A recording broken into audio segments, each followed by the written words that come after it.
to be able to talk to the student about their decision so that we can see whether it really is a good choice. So the administration said, fine, we will send you an alert whenever someone in your class withdraws. I recently went back to them to say that although that was good, it wasn't really as helpful as it could be, because we get the notice after their Blackboard has been wiped. So even though the student could be reinstated, I can't see whether James could have really made it. He was doing good and he just missed one assignment. And so I want to talk with him. So now what they did is they created a new workflow. So we all get a notice. Let's say my student James panics and decides to withdraw.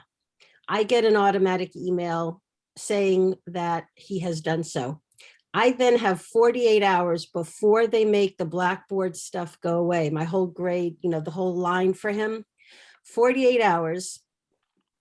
And all I need to do is to forward, I don't even have to write an email, just forward that email because it has the student's A number, their name, the class, my name, forward it to service desk and tell them just reinstate, make sure the student stays reinstated. And then I can look at it and make the decision. And then if I do nothing, he will stay withdrawn and his stuff will be eliminated from Blackboard automatically. I don't have to do another follow-up.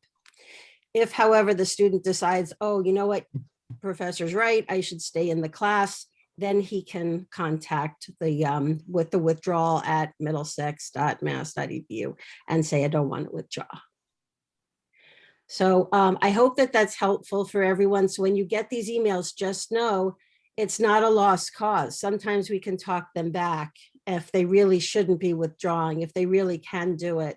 And whatever they're struggling with is surmountable. Like sometimes it's just a matter of, I can't participate on classes. I don't have a camera on my old computer or whatever it might be. We can sometimes solve it. Does anybody have questions about that? I do. I have a question. So when you say service, what does that mean? Who? Service desk. That's the header. I print in service desk and it'll pop up.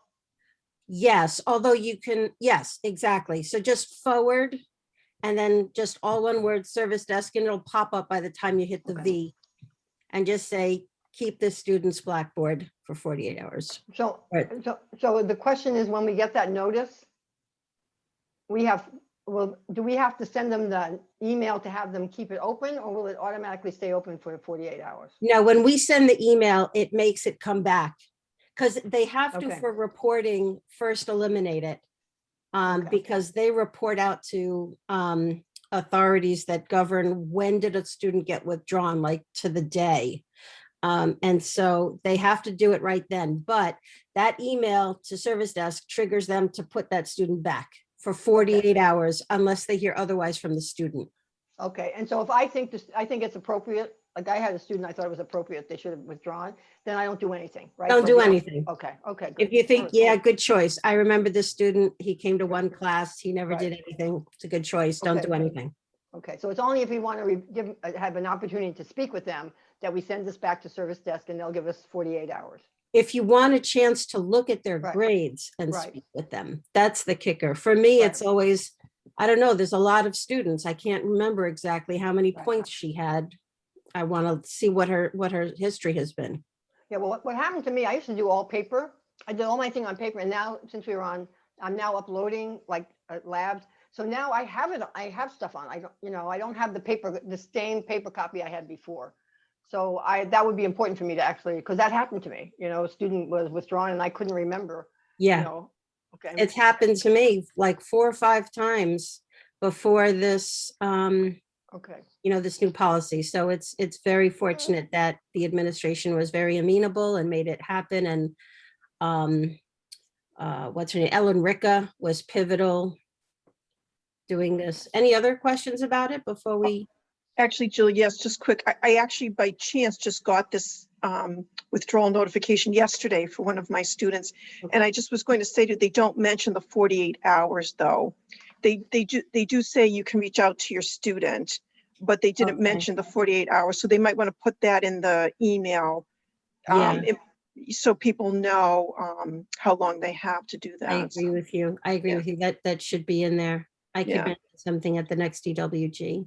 Okay. I Thanks. think Sure. I just wanted to add to Kathleen. I think if they add the 48 hours on the subject line, Hmm. so it will caught our attention.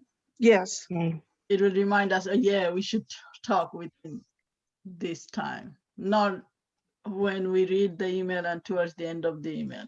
Yeah. Mhm, mhm. Yeah. Thank I you. think this Thank is, you. thank you, Jill. I was thinking about this too. I said, what's the point of sending me this email when my student is gone? I know. wanted to talk to the student. At least I wanted to, for my peace of mind, I wanted to know what's going on. That's Yeah. all I want. And is there anything I can do? Yeah, Thank you. sure. Anybody else? Okey dokey. That's it for me. Okay, great. All right, Laura, where are you? Oh, there you are. Okay, There, so all right. today I will talk to you about this new platform that I'm trying this semester, and it's AI discussion platform. And I tried other AI platforms a while ago. I tried Acree, and it was supposed to be an AI writing tutor. And it was horrible, horrible, horrible. Maybe it's better, but I don't know. I didn't give up on AI, and I also wanted to make the discussions in my class livelier, because when I look at discussion boards in Blackboard, I just want to kill myself. They look so awful. They're not really intuitive, and I didn't get a lot of positive feedback from my students. So this semester, I'm trying this Packback platform. And let me share my screen with you so you can see what it is and what it's not.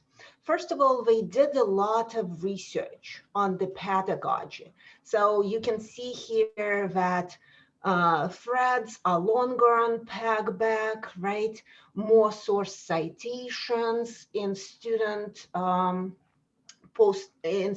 posts, longer posts, more A's and B's, and they have research to back it up. And then 91% of students in the spring of 2020 responded positively, and they actually preferred Packback to their LMS discussions. So I wanted to try it, and I think I tried it in different classes. I tried it in Composition 2, in literature classes, in honors classes, and overall, I really like it because I liked what my students were posting. It wasn't just, oh, I'll just write whatever question just because I have to. They were really deep questions that demonstrated critical thinking. Another thing that I liked about this platform is that it provides you with quite a few resources.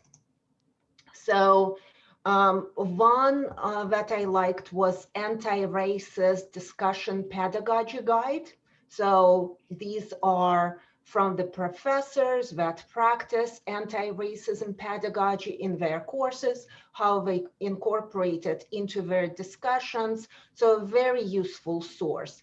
And then it's at your fingertips how to set up the course, how to help your students, how to tutor them, how to coach them. And another thing is it's AI. So it is graded for you. Discussions are graded for you, and I am satisfied with those grades. So I'm saving time. My students seem to communicate with each other much better.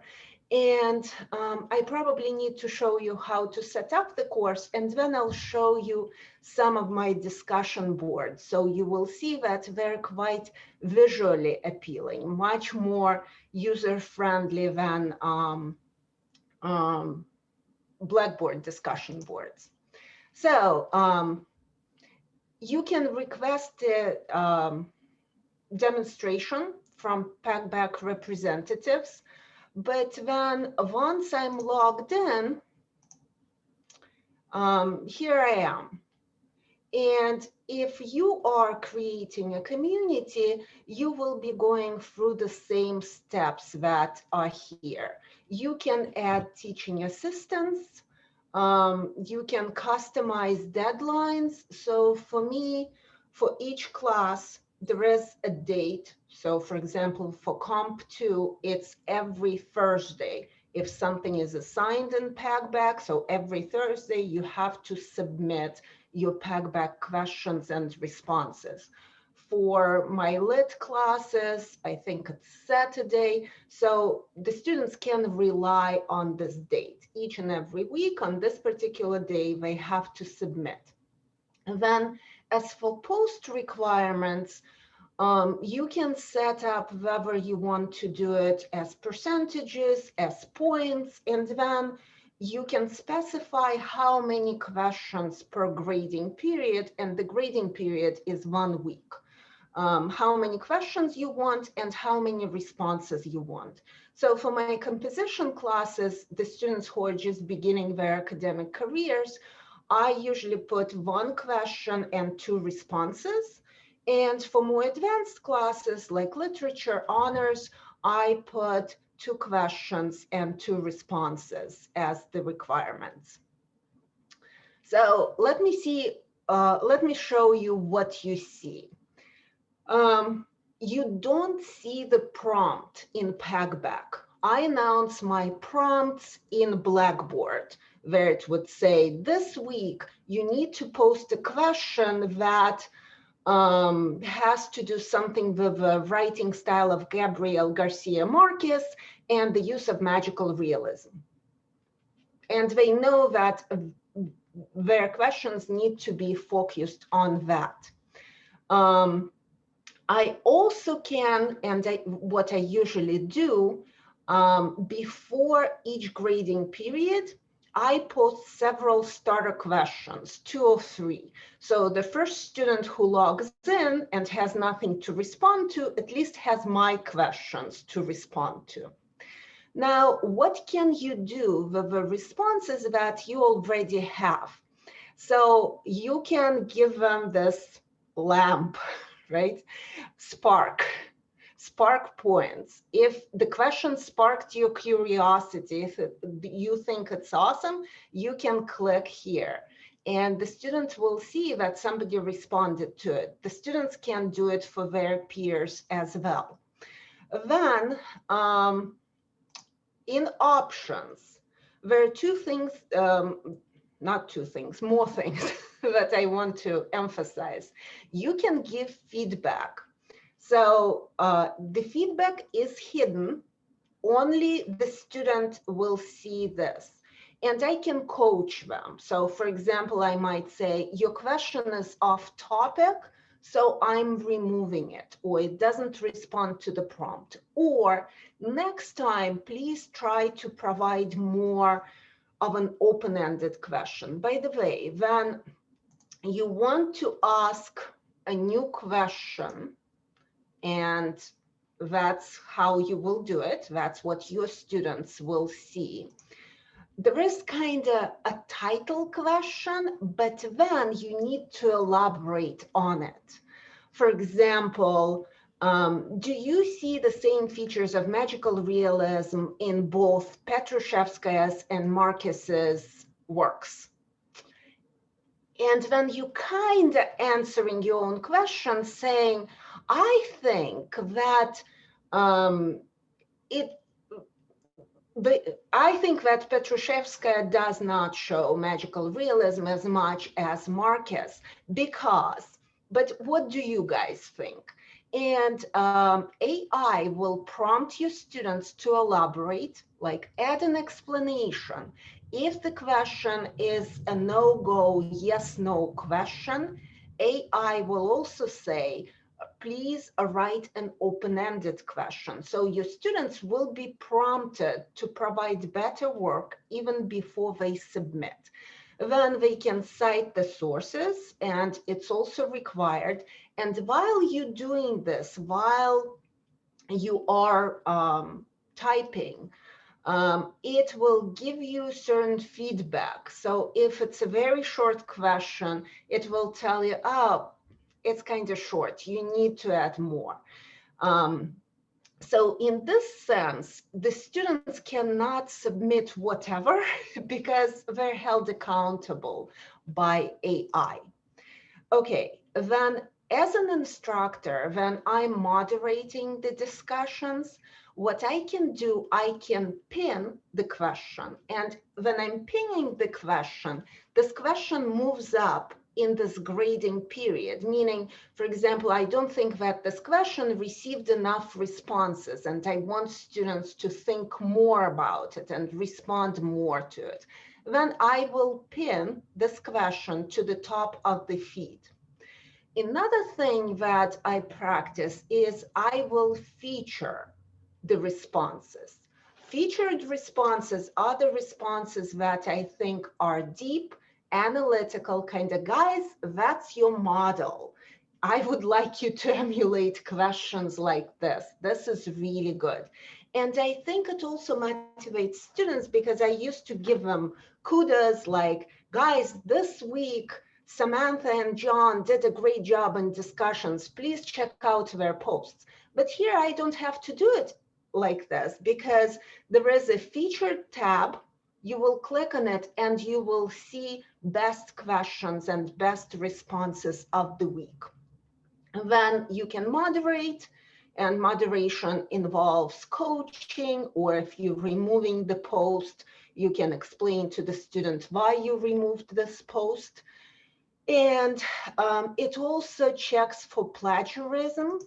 So you can click on check plagiarism, but this platform also does it automatically. And for those of you who are using Perusal, Perusal doesn't do it. So when the students are annotating texts, sometimes they can just submit plagiarized annotations. But here, in Packback, AI checks for plagiarism. So it says that the majority of the instructors, 90% of the professors who try Packback keep using Packback in their future semesters. And as of now, I think I might be in those 90% because I do like it. I get more quality work from my students. It's fairly easy, and I think the students also like the layout of the site. It's easy to see each other's questions. It's easy to see responses. It's much easier to interact. You don't have just to reply. You can just click on the post, marking it as something that sparked your curiosity. And I do think that as an instructor, I'm also saving time by using this platform because I don't invest that much time in moderating, grading, and responding to discussion posts. Now, Laura, I have a question about cost because I went online to check it out and they were trying to get me to buy something. So is it free for everyone? Is that the? Yes. So I'm not sure where they're moving with it, but right now I think they want to get a lot of participation, and they want to get a lot of participation from community colleges. So when you first create your community, it will say, it will cost that much per student, but you also have a representative from Packback who's working from you, and you just need to tell them, remove the paywall, and then you can check and it says free. So it's a free platform, you don't pay anything. Okay, so how do you get to, so when you first click on, it'll say. When you first log in, you will see a request, a demo. And you click there, you email the representative and they set you up. Okay, all right, good. All right, very good. Anyone else have any other questions? Anyone have a question? I have one more. If you're just getting started, those of us who are simple, what would you suggest we get started with? Just like as a simple way to get introduced to it. What would you suggest? I know that, for example, Carrie started not even middle semester, but a bit after the mid semester.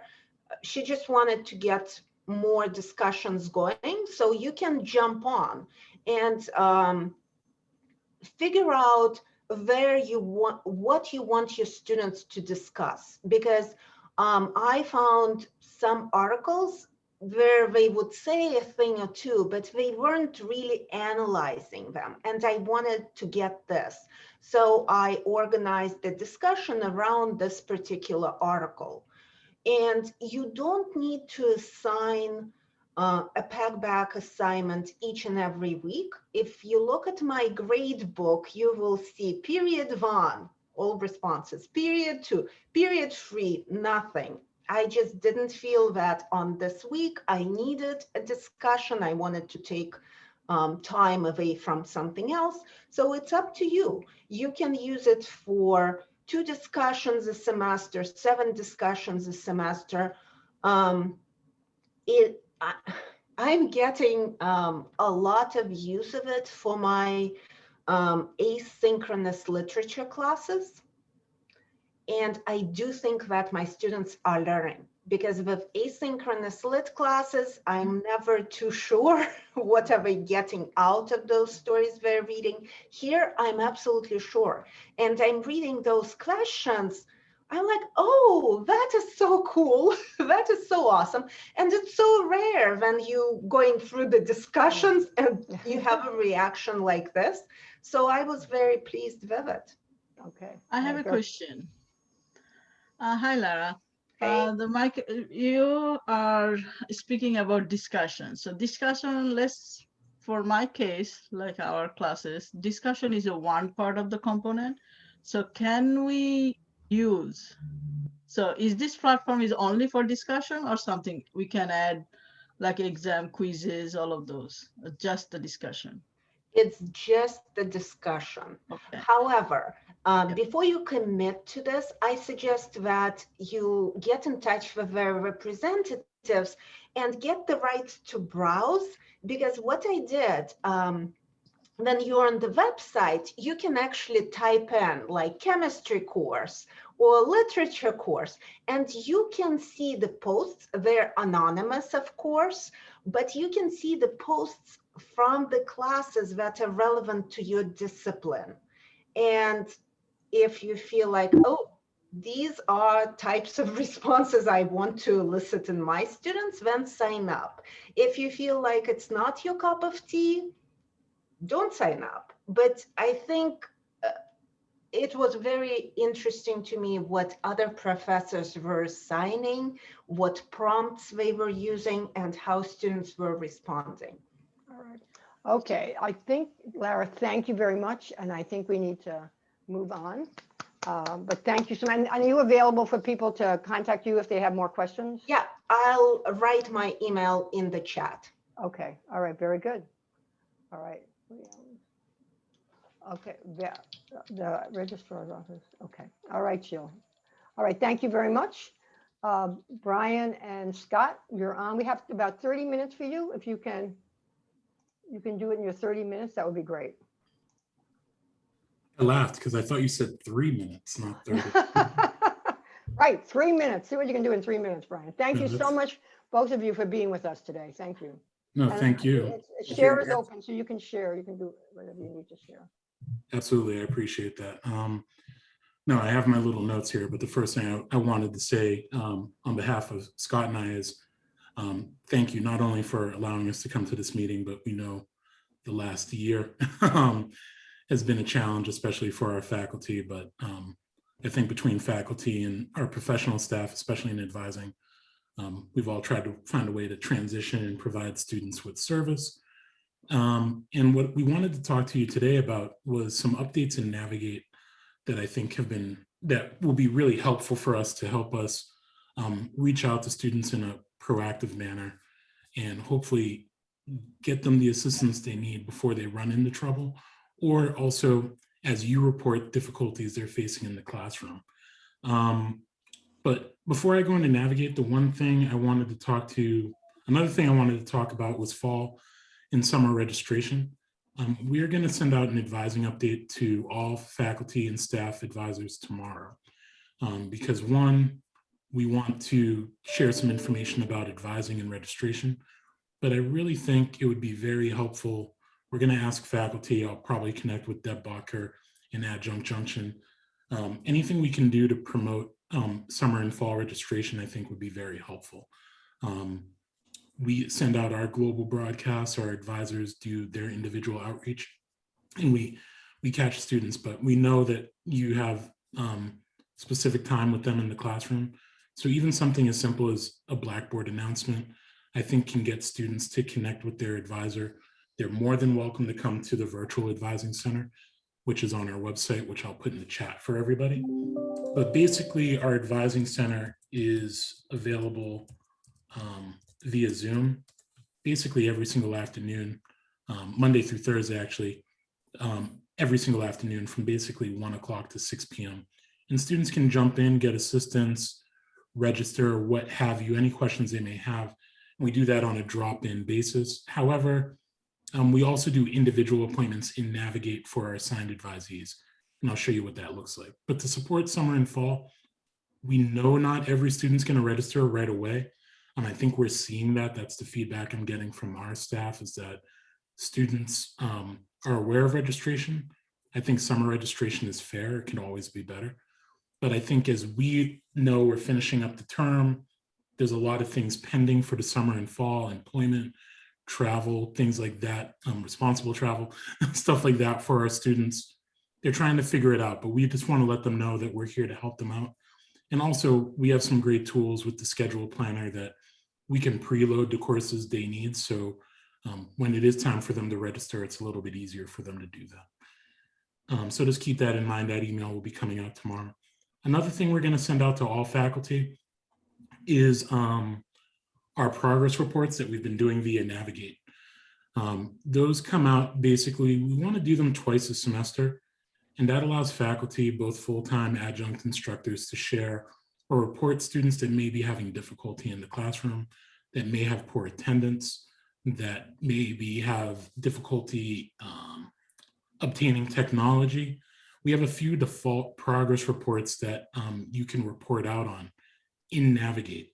So we can do that through a campaign that all of you get an email, a link, and it will show you your class rosters, and you can report if a student, for a lack of a better term, is at risk, and you can report what concerns you have.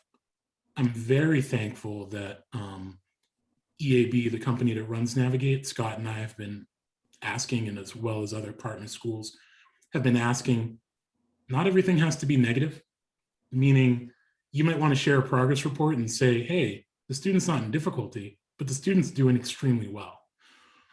They do now have a feature that we can add positive, novel concept, positive reports and say, this student's excelling. This student's doing really well. I see leadership potential in this student. And on every single progress report that we make, whether negative, positive, or neutral, the student can get an automated reply with resources. So if it's negative, like student isn't attending class, they get an email that says, hey, review your syllabi. Here's how you can contact your professor. Here's how you can contact advising, student affairs if something else is going on, keeping you away from your academics. But we want to build out some positive ones that say, hey, you're a great leader. Maybe orientation leader would be a great job for you. Or maybe tutoring would be a great job for you and you can work with these.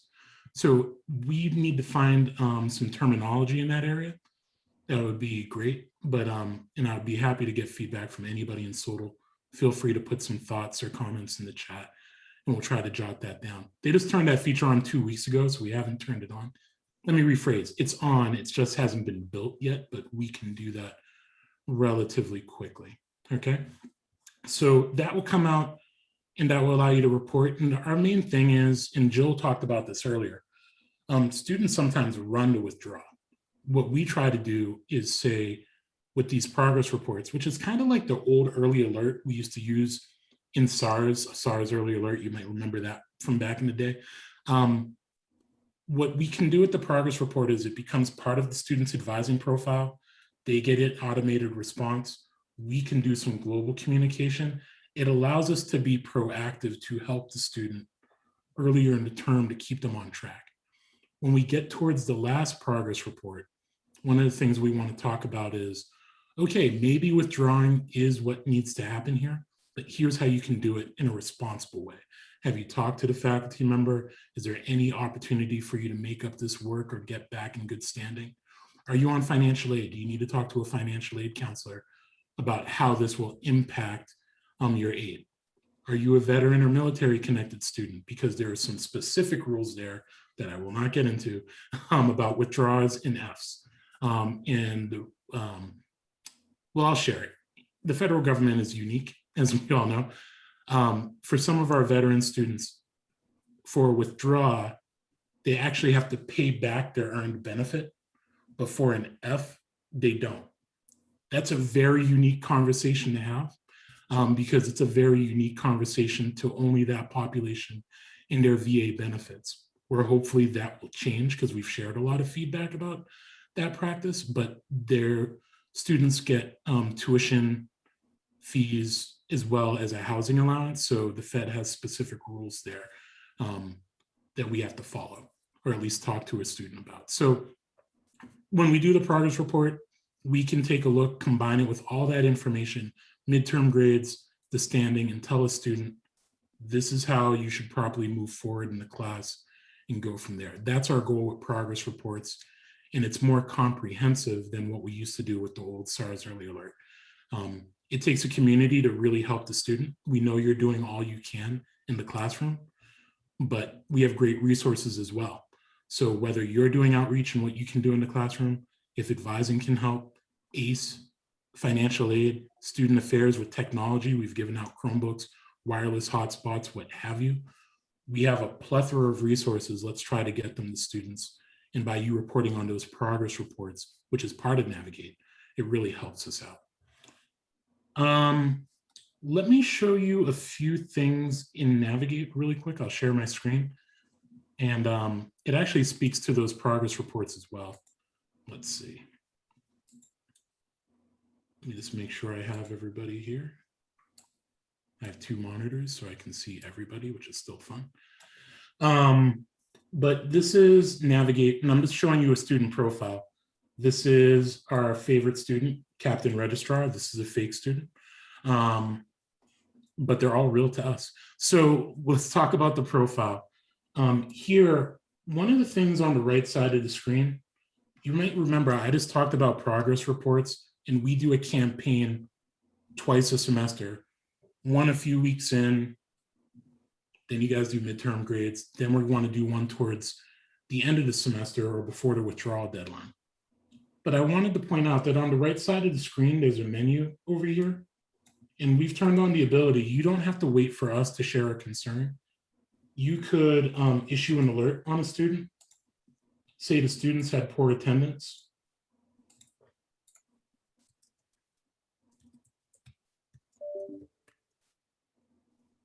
You know, you could share comments, hasn't been attending class. When I send this out, the captain, the student, gets an automated message from Middlesex and from the Navigate system saying, your professor is concerned about your attendance in the class. On top of that, their assigned advisor, I don't think the captain has an assigned advisor, but let's say the student was assigned to me, I get a notification via email that the student's been reported for poor attendance for a specific course. So not only have you reported it, not only has the student gotten an automated response, but also their assigned advisor has gotten a communication, and I could reach out to that student as well via phone or email and say, hey, you know, we've talked about your goals, which is graduation or transfer. One of the ways you get to that goal is by attending class. You know, it's a novel concept, but we're trying to show you these are simple things we can do using technology. We have people power, but we have less people. Let's be honest about it. Use the technology to help us push and get that student to where they need to go. When I go into the student's history tab, I have the student's history right here. So for example, I put in a comment earlier Maybe the captain was interested in changing their major to chemistry. I discussed it with the student. I shared some information about transfer with the student, but I also put a note here that I connected the student with Professor Quast for more information from her perspective. And I could send that email out to the student or directly to Sally. And Sally might say, yay, chemistry major, let me reach out. I'm trying to sell to the audience here if you haven't figured that out. So the history tab in Navigate shows you all of the different information that we have on the student. That's the biggest selling point on the system. It's truly a collaborative, right? Some of you have been in the training that we want a note from an advisor. We want a note from the faculty member if the faculty member put in an alert. I want a note from Melinda if the student was certified for their courses, if they were a veteran student. I can get a very strong comprehensive view by going through the student's history in Navigate. We've also from the past ported over a lot of the notes from the prior DegreeWorks note system into Navigate. This is how we get a comprehensive look at the student and their history. And going back, keep in mind when you're in Navigate, there are certain links over here. You can click student degree audit and it will kick you directly in, it won't kick you, but it pushes you directly into the degree audit for that student. So we know there's a lot of different systems you have to operate with. Our advisors are sometimes in Banner, DegreeWorks, Navigate, the Schedule Planner, Document Imaging, VA ones for the VA. There's a lot of systems we have to report into. But what we're trying to show you is you can start and Navigate, look at a comprehensive view of a student, but still quickly get to the student's degree audit. If you need more help with Navigate, we do have videos coming out. I know I've been saying that for the last month, but I talked to Beth Noel from marketing. The videos are done. I hope to have that in our advising update going out tomorrow. That there's going to be a lot of short videos that show you something as simple as logging into Navigate, viewing a student's profile, sending messaging out, anything that you want to do in the Navigate system. So that's the other thing I want to show you. And I wanted to get some feedback from SoTL. And then I'll show you appointment scheduling, which they've made a lot simpler in the Navigate system. So I want to show you that because I'll be honest with you, in advising, the main advising center, when students wanted to make appointments, they would have to call in or they'd have to go to the student information center, the registrar's office, and make an appointment. Going into the summer, and especially by fall 2021, all appointment scheduling for the advising centers will be done in Navigate. So students will log into Navigate, they'll select which advising center they want to meet with, virtual, in person, whatever the parameters allow and whatever we can do. We are going to respect that, obviously, but we want students to make the appointments in Navigate and take that pressure off our staff so they can work on other items that are obviously important to the college. So I'll talk about appointment scheduling in a moment. Navigate has a unique tool that we bought into. Scott, you can help me out. I believe we bought into it. It might have been last year. Time flies when you're having fun. But one of the aspects is how can we use data, Middlesex information, to look at trends of a student and what students may need additional support. And this, I think, speaks directly to the mission of SoTL, right? We want our students to be successful, and we want to be able to kind of identify students that may need a little additional support from the college. When you're in a student's profile, or even if you're on your advising screen, you're going to notice there's a category called support priority. Support priority is part of our predictive analytics package with Navigate. The predictive analytic is looking at, I believe it's over 100 pieces of information on the student and looking at 10 years of tracking and information we have in our Banner environment to see why that student may need some additional support. That could revolve around a variety of different factors. We've worked with our institutional research team on what those factors are and what it looks like. And they've really signed off that it's more comprehensive than anything we could provide. It's not just simple things. It's really about, it could be something like completion rate, right? A lot of our students are part-time, and we respect that because a lot of our students are working class and what have you. So a lot of them can't be full-time.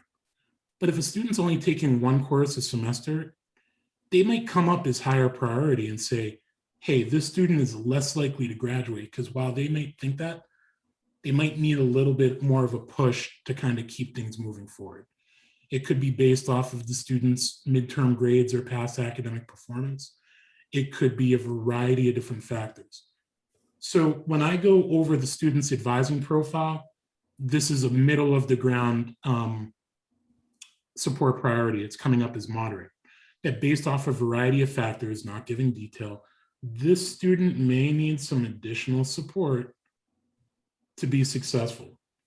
So when we look at something that's provided by a partner institution in EAB, what another school is doing, Guilford College, they've developed kind of a different coaching strategy for students that are high priority, high coaching, moderate, and low. It doesn't mean that the student won't be successful. It just means let's be a little bit more proactive. I might want to check in with the student a little bit more.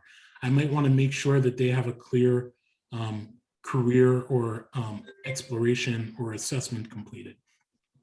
I might want to look at their students' academic history and get a little bit more information. I want to emphasize, and this was actually my biggest concern, is the goal with predictive analytic is to help students before. It is not a predictor of that they are going to fail your class. It is not to support or reinforce biases that you may already have. We all have biases. We are professional and we learn how to put them to the side and help the student in front of us, right? But this is based off of our data over 10 years. And it's looking at that and just giving us a brief summary. 70%, I believe, off the new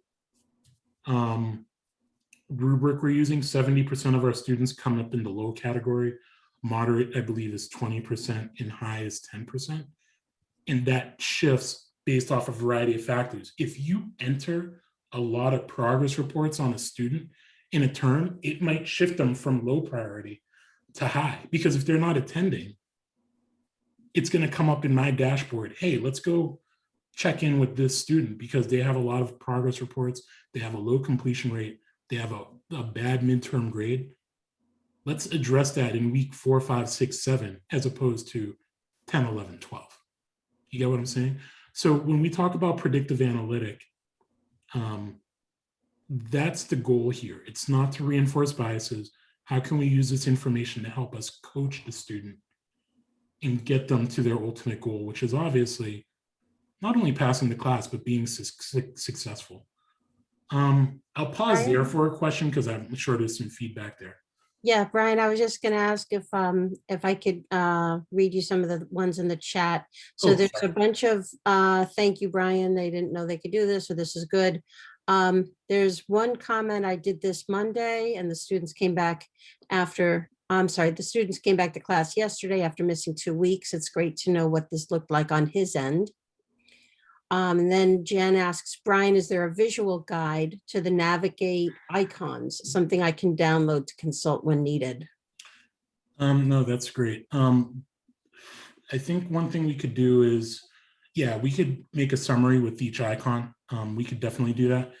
With respect, the Navigate program changes pretty quickly. It's been one of our challenges is that when we started making stuff, the program would change, and you may have noticed the whole interface changed this January. So we want to make, that's why I kind of like the videos that they can show you how to go through things. But I think it would be helpful to go through the icons. I have a lot more icons, Scott and I, than you typically do. So on your screen, it does look a little bit different. The feedback we have received from faculty and the deans, whenever we do the progress reports, students respond to them. You know, one comment from a dean was, I don't know what you did, or no, from a faculty member was, I don't know what you did. And I was like, well, it was you, you sent the report. But it got the students' attention and they emailed me within like an hour or two and shared what was going on. I kind of think we kind of all reflect back on when we were students, right? It's one thing if I know I'm not doing well or slacking off. It's a whole other thing if the faculty member has recognized that there's a communication coming from the college and my advisor's reaching out to me. That's different. That's pressure. Let me get back and get my stuff together and get through this class. So I'll go from there. Let me go into the chat because I saw a few comments. I did the student do. I think that was all of the questions. Oh, yes, please. There was one from Michelle that Scott answered. Yeah, Awesome, both notes in degree works. Yeah, we had turned that off early on in the project implementation, so all notes are to be logged into to Navigate. Yeah, when you're in a student's profile and Navigate, you can do add a note on a student or report on appointment. I'll take information anywhere I can get it, but let me explain the difference here. Report on appointment is much more comprehensive. This is probably when you're meeting with your assigned advisee and you want to add more information on that appointment. All right. One thing I will tell you, sometimes you do advising and the student doesn't show up. Gasp. They don't show up for an appointment. You could check that the student didn't attend and still do a comprehensive summary on that appointment, because you want to know something that should be in your advising log. You've put in the time, and I see a lot of people nodding. You've put in the effort. The student stood you up twice. They haven't shown up for an appointment. You're a little offended by it. Put in the notes. Hey, student didn't show up twice, recommending the following classes. So when they show up in late August and no courses are available, you know, myself, Winnie, Maria, and a member of our team, we're going to go, hey, Professor Keller, you didn't meet with her twice. I know she does a good job. She's really about it. Like, she puts the work in. And you stood her up twice, and now you're here late complaining that there's no availability. Let's fix that problem, but please register early. You can put that in an appointment summary, but if you need to put a quick note on a student, this is more of a brief interaction, or maybe you were allowing for a prerequisite override. You could put a quick note. All of it becomes part of the profile on the student. What we're trying to get across is advising notes in degree works were just that. It was usually from advising or enrollment. We want notes from faculty. We want progress reports from faculty.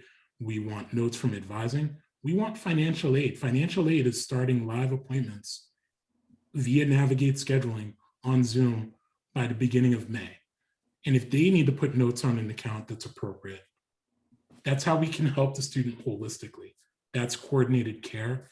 And I think we'll have good outcomes from it. Okay, good questions in chat. Let me show you how to make appointments and then we'll open it up to questions. I do not expect you to remember anything about making appointments, but what I want to emphasize, those of you that are having a lot of back and forth on email to schedule time to meet with the student, those of you that may be using another system like Calendly or Google Calendar, I respect that. Do whatever you need to do that works for you. But I want to show you in Navigate how you can make appointment availability that your students can click on one link and make an appointment based on your current availability. One of the features that they turned on recently is what's called a personal availability link. This is when you're on your profile, you can click on my availability. You're going to see this section that says personal availability link. That link you can send out to your advisees and they will see your open slots for an appointment based off your availability and Navigate. So let me show you what that looks like. And I apologize, there might be a lot of echo in this room. I got to paint this room next week and I took everything out of it and everything's echoing really bad, so I apologize. Or maybe it sounds a lot better, I don't know. But you can click on my availability and what you can do, I have availability set up right now on Fridays as a test. So let me show you what that looks like. You could set up your availability and you can do a variety of different things. You're advising, technically you should do 2 to 3 or 4 hours a week of advising.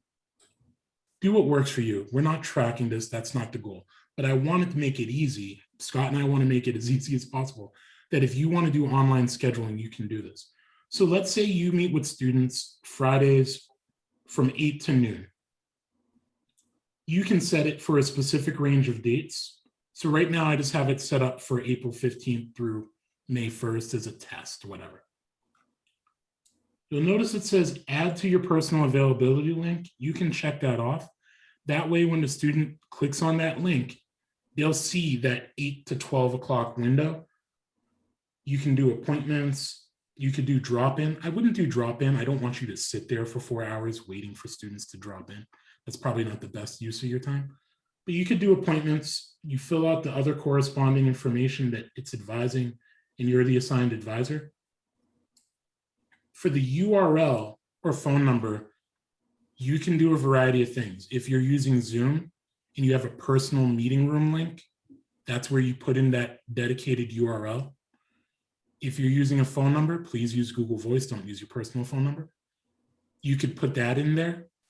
And you could actually add special instructions to the student. So, hey, please review your degree audit before meeting with me. Log into my MCC and click on my degree audit. All of this information will go in, and I believe we have it set up as default appointments. You can adjust that, whether it's 30 minutes or an hour. So you click save and your availability is live. I can then copy that link, and the student will click on that link and they can make an appointment. It doesn't look exactly like this, but let me show you what it looks like on the student side of the profile. I'm sorry, Brian, we're going to need to wrap up a little Oop, bit. sorry. Yep, I'm coming up on the 30 minutes. This is great stuff, and I feel like we could do another whole meeting on setting up appointments. Yep. I know that you wanted to answer questions, but people, if you throw them in the chat, Yep. I will copy the chat at the end, and we can follow up with Brian and then shoot the answers out to you. Is that all right with you, Sally and Brian? Yes. Absolutely. Yeah, So I'll leave it at that. Sorry, I know I was going. I thought I was right at the 30 minutes, but So it's just put cool. your questions for Brian in the chat. Cool. I'll And stay on a we'll little capture bit. them. But thanks for your time. They Bye, can make thank that appointment. If you're interested in that, contact me or our academic advising email, and we can have somebody sit down with you one-on-one and make it work for you. You do get it. If you want to sync your calendar, you don't have to. You get a confirmation email when the appointment's made, and it goes directly into your calendar. Oh, very good. Thank you so much, both of you. Thank you very much. It's we need more training, but this at least gets us on the page here. All right. Okay, thank you both. And Right, now thank we're going to have Jordana. Jordana is going to give us an update on the Total Book Club and the book.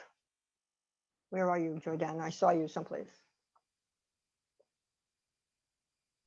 Sorry, I tried to unmute and I accidentally stopped the video. All right. Okay. So we have a lovely group of people. The first meeting we had 14 people come. The second meeting we had 11 people come. We've been reading How to Be an Anti-Racist by Ibram X. Kendi. The discussions have been powerful and honest, and it's been really a good discussion. As Jill mentioned in our very first meeting, our goal was to try to create a safe space to really talk productively about racism and how to move forward with anti-racism personally and in my work. And that's our overarching goal. You know, it's easier said than done, which is why we have to have these discussions. But it's been a really good book to read, and it's been a really great group of people. And I know that there are some people here in the room that have been part of this discussion. If anybody wants to, chime in, I'm happy to share the floor with you. In my own sort of anti-racist journey, I happen to be one of the participants in the the Asian Center's workshop last Friday, Strangers No More. And I was there at the beginning when there was a really horrible Zoom bombing. And it changed the whole tenor of the afternoon. And from even though it was horrible and even though it really impacted the presenter and the organizers, we all got through it, and it made the session that much more relevant and that much more real, I think. And for one of the reasons that it was really helpful to me was it was so the Zoom bombers were so violent and so abrasive. And, you know, as a white person in this society, I can recognize racism as violent and abrasive in an intellectual way, but it doesn't always, I can experience at a distance if I want to. And there in that Zoom room, I couldn't experience it at a distance. Like it was right there in my face. And so it had an emotional impact on me. And so anyway, I think the topic connected to the college's goal of equity and, you know, this climate that we've been in, and it's sort of the right moment to be having these discussions. So I'm glad to be part of the group. I'm glad that you're doing it. I'm in the group too. I see a couple other people here. It's really been very good. We don't have all the answers. We don't have most of the answers, but we're talking about it. We're raising it, and it's a safe place to explore and make our journey. Thank you so much, Jordana. Okay, did Peter have something, Sally? You're muted, Sally. Okay, Peter, you're on. Hi, everyone. And I couldn't ask for a better lead-in than the one Jordana provided in terms of the need to conscious of the equity work we're doing and the need to push back against things like what was experienced at the recent forum. Some of you may be aware that over the past month, a number of faculty have been working with AQ, which is an online professional development resource for college faculty, in a micro course on creating an inclusive teaching environment online. It's a 6 weeks online course. Faculty have provided a stipend for it, and we'll be doing another cohort starting in June. So we're doing the recruitment now for people who might be interested in joining a 6-week micro course during that period, dealing with how to make your course as inclusive as possible. And I'm going to drop into the chat a registration form if you're interested, and let me know. We have so many slots available, but the overall response to the course from AQ has been very, very positive.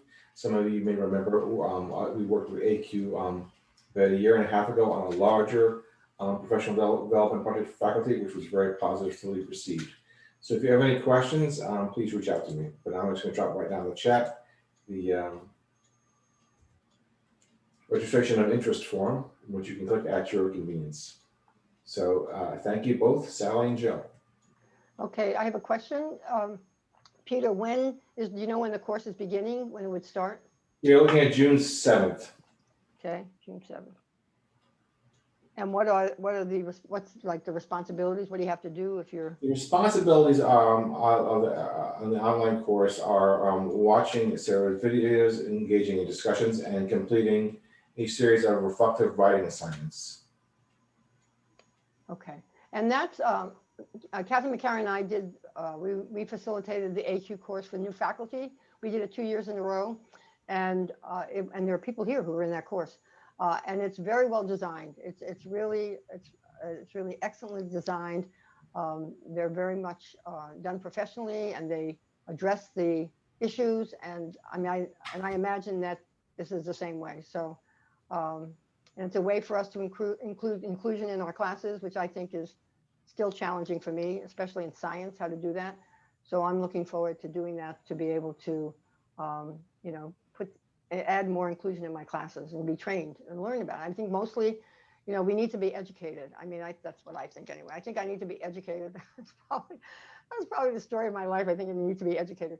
But I do, you know, knowledge is important for me in order to figure out what's the most effective way, what's the kindest way, like how do you do it so that makes, you know, that it's inclusive. How do you do it so it's inclusive for everyone?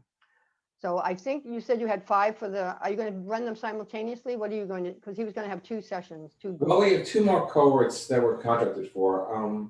Depending upon the number of people express interest, we may run both cohorts on June 7th, or we may just run 1 cohort on June 7th, and perhaps the 3rd and final one later in the summer or towards the beginning of the fall semester. Depends upon our numbers. Now, will the reflections be available for everyone? Is it going to, like, can people see what other people, are you going to have any, so that we can actually find out what other people are learning? People usually share out what they've been writing out in the discussion forums. Okay, so Submit there is a discussion forum. They're only seen by the AQ evaluators who then give them feedback. So we can't see each other's comments? You can't see each other's comments, but you can share your ideas in the forum, and you can also, Okay. one of the things that AQ suggests is that although the course is asynchronous, they do recommend occasionally scheduling synchronous times for people to come together and talk about the topics and themes that emerged during the reflective writing. Have you done that in the one that's going on now? We haven't done it yet, but we are intending to do it Yeah, before. I think that makes, because I think that made a difference when we had the one for the new faculty, that I think once a month we got together, and everyone found that really, all of us found it very beneficial and informative, and made a difference. So I would suggest that. Well, yeah, Daniel and I are gonna be doing it towards the end of the semester. This is a micro course. This is much shorter than the one from last time. But you're right, it's a best practice to have people that come together. And if you look in the chat, we have a couple of current participants who have been giving their feedback. So Debbie Berman and Jan Arabist both have indicated that they're available for any questions that people might have. Okay, good. All right, very good. All right, anybody else have any questions? Now, how many slots do you have in this one that's going to open on June 7th right now? Well, we have about, again, we have a room overall for about, I think about 35 more people in terms of the overall cohorts.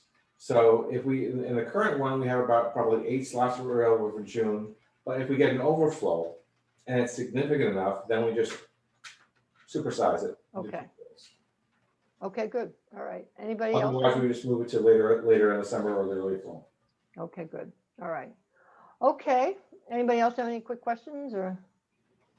All right, Peter. Thank you very much. Thank you both. Thank you, everybody. Okay, bye.